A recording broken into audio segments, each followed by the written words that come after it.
A finales de agosto de 1977, la señora Peggy Harper, una divorciada de unos 40 años, acababa de acostar a 2 de sus 4 hijos en la cama. Vivían en una casa adosada con 3 dormitorios en el norte de Londres, concretamente en la humilde barriada de Enfield. Era casi de noche. Janet, de 11 años y su hermana Pete, de 10, se quejaron en mitad de la noche de que su cama no paraba de moverse sacudiéndolos de arriba a abajo. Tan pronto como la señora Harper acudió alarmada a la habitación de los niños, los extraños fenómenos habían cesado. La casa donde ocurrieron los hechos la noche siguiente sobre las 9:30 de la noche, volvió a ocurrir algo que alarmó tanto a Janet como Pete, e inmediatamente llamaron a su madre Peggy. Habían escuchado unos fuertes ruidos, según decían la silla no paraba de moverse, así que Peggy se llevó la silla del dormitorio para tranquilizar a sus hijos, les dio, una vez más, las buenas noches y apagó la luz, y en ese instante ella también pudo escuchar esos extraños ruidos procedentes del suelo de la habitación. Encendió la luz y observó que sus hijos estaban acostados en la cama y todos los muebles y objetos estaban en orden. Peggy apagó de nuevo la luz, y el extraño ruido comenzó una vez más. Oyeron resonando por todas las paredes de la casa 4 fuertes golpes, raps. Al encender de nuevo la luz, la señora Harper observó asombrada que un pesado baúl que había sido utilizado para la mudanza estaba desplazado unas 18 pulgadas de su sitio. Fue entonces cuando supo que no eran los niños los que producían, al menos físicamente, esos fuertes ruidos.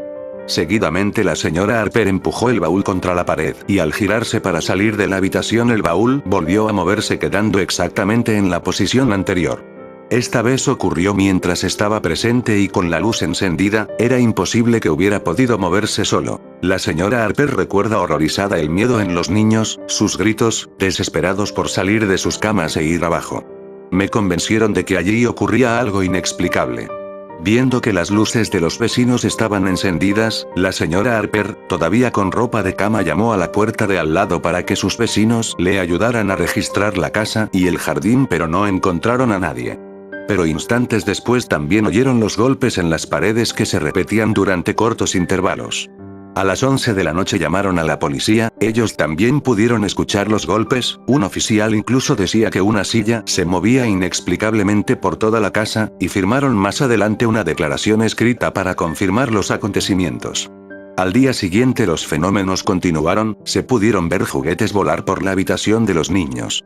Estos sucesos se convierten en tónica habitual durante los siguientes 3 días. Parecía que nadie los podía ayudar. Entonces, Harper y sus vecinos fueron con la prensa.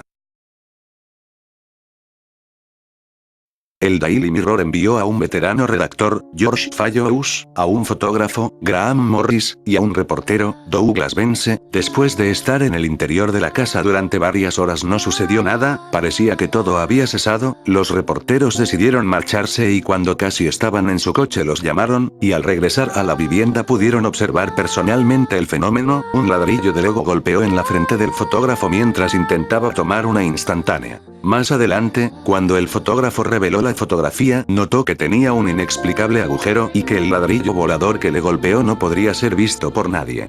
Fue entonces cuando George Fallows llamó al SPR, Sociedad para la Investigación Psíquica, e inmediatamente llamaron a Maurice Grosse, uno de sus miembros residente en la zona norte de Londres. El 5 de septiembre, una semana después de que comenzaran los fenómenos, Grosse llegó a la casa, pero durante los días siguientes no ocurrió nada fuera de lo común.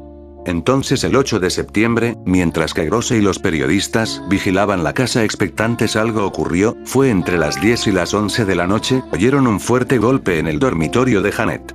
Al subir descubrieron que la silla de la habitación, siendo suspendida en el aire a una altura de unos 4 pies, Janet se encontraba dormida. Pero una hora más tarde volvió a suceder, y esta vez el fotógrafo Morris estaba preparado y capturó el acontecimiento en su película.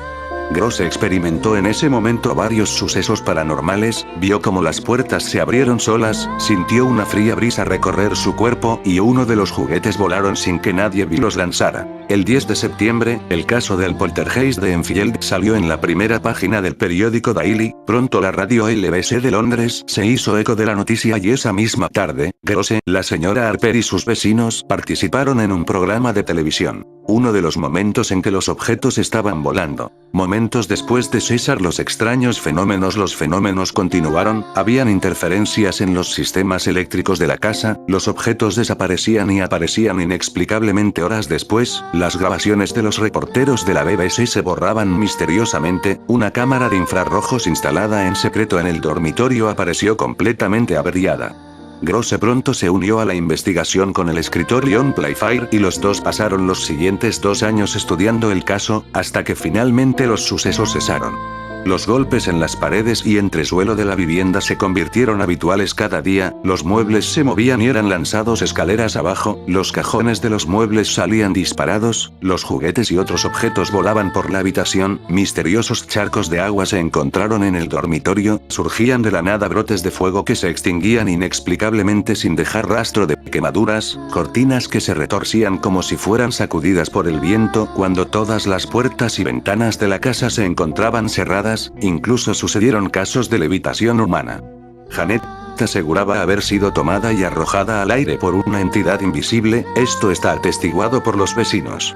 Ambas muchachas decían que la fuerza invisible la sacaba de la cama y Janet aseguró que la cortina del lado de su cama se retorcía varias veces en espiral y se le enrollaba en el cuello intentando estrangularla. Esto fue confirmado por su madre, que fue testigo del suceso más de una vez. Uno de los fenómenos que más sorprendió a los investigadores fue una voz extraordinaria, áspera y masculina que salía de la garganta de Janet. Esta decía que en esos momentos no ejercía ningún control sobre su propia voz y entraba en trance. La voz decía que pertenecía a varias identidades y hablaba a menudo en lenguaje obsceno. Estas voces y fotografías originales de los sucesos las podéis ver en el video que os mostramos a continuación.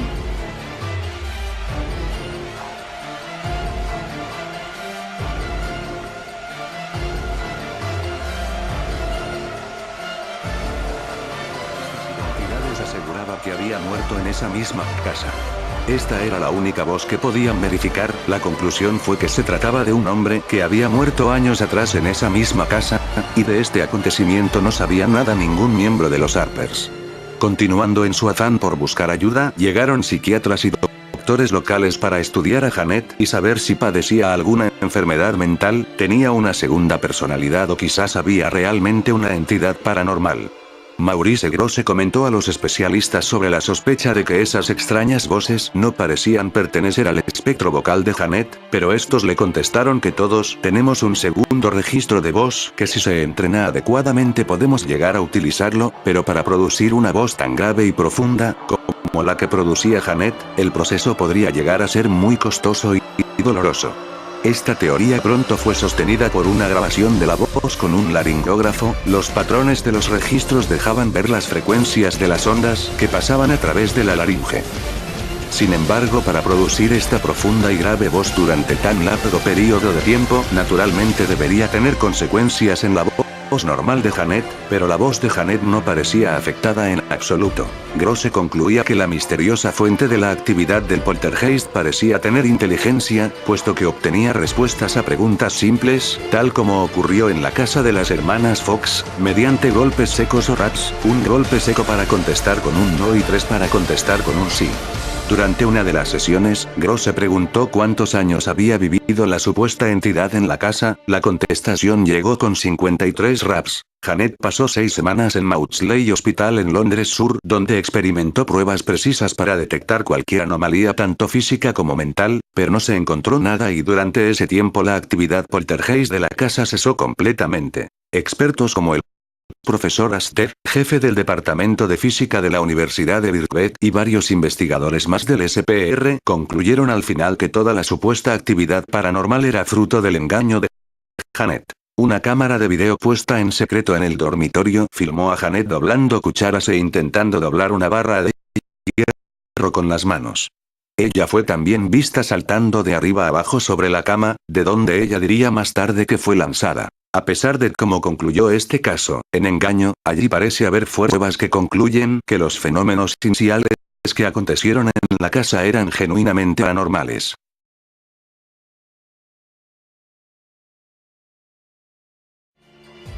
Gracias por ver este video, me gustaría que te suscribieras a mi canal para seguir creciendo y llegar al menos los 50 suscriptores.